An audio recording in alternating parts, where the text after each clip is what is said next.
Okay guys, hajik vaccine kapura halle aduga vaccine kapura kanda certificate ama mayamna painedana ko adudo certificate ama phone khramda piba jawe pide jawe makhoina adum ado pidraga ju kemta waninga laite message lakpada adude akhoina isana adum akhoigi smartphone dage adum download tawraga thamba yaeba adum utte adudo kamai tawne ado takla so sida successful thabagi je sida changbe ne thangal successful thabda da si last ki link lai bje se link jida changane aduga network ti on thamgodamni ko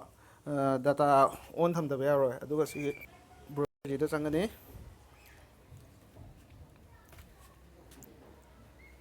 aduga sida download certificate thabja sida changane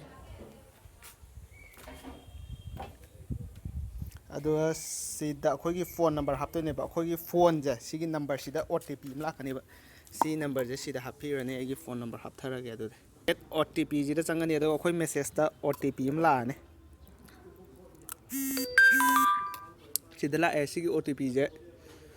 keno tawdone ba sida ishan do ba sumana ilor matungda sida verify jida changani aduga sida loi thale to akhoi gi second dose kapi matam do adu thale second dose akhoi sida haije ngomoina haije sigi tang 12 gi october gi tang 12 dagi november gi tang 10 gi manung da kapu haye adu hajik se adu sina akhoi kapu bage numit 84 days wale akhoi second dose kap kadobagi adu certificate se sina teba certificate tan thut ke tari sida changaga tan thokodoba sigi certificate thale je sida changadone sida changani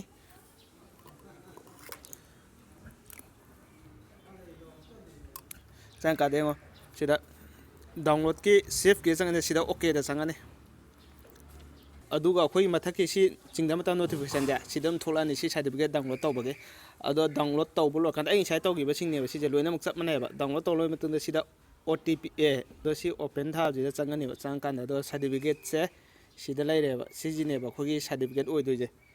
aduga si je khogi phone gi gallery da changoi ba sigi pot se PDF oina lakpanina file oina semak laidone ba adu nokhoi si phone adum thamau ga haidi sana screenshot tawbiro screenshot tawraga si phone adum save tawrani khoi phone gi gallery da screenshot tawbudi nokhoi phone dugi matung ina screenshot tawdoni ko aduga gallery gi screenshot thinganta de sila to screenshot sila edana screenshot sida sida yarni to sida yole to engi sa screenshot tawdo aduga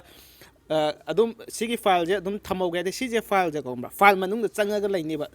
thibda nokhoi khara wani ba ijam jamba phone gi gallery photo ke ke yamanu changoi ba nokhoi na amke hena save oina thamge ha ta de adum si je khangning ta de sumaina share file je toroga adugo nokhoi gi WhatsApp ta ga nanga yam khangna ba mi gumbi gi WhatsApp ta share adum ta horo share ta uta de mangi WhatsApp tu de hek changma tam da photo puthok pe ya ko si file je ada sa to le adugo nokhoi na print ta ga ta de si da changa print ta ya ne aduga sida laiba SMS se sidi delete tawranu kayumba si delete tawdragadi si link je lairagadi nang changmaraga adum chingthoning matamda chingthokpa yani kayumba si ju delete tawraba aduga nangi certificate tu ju mangraba adudi amu chingthokpa yagda yaroidra adudi ayu khangde yadamna chance namna lai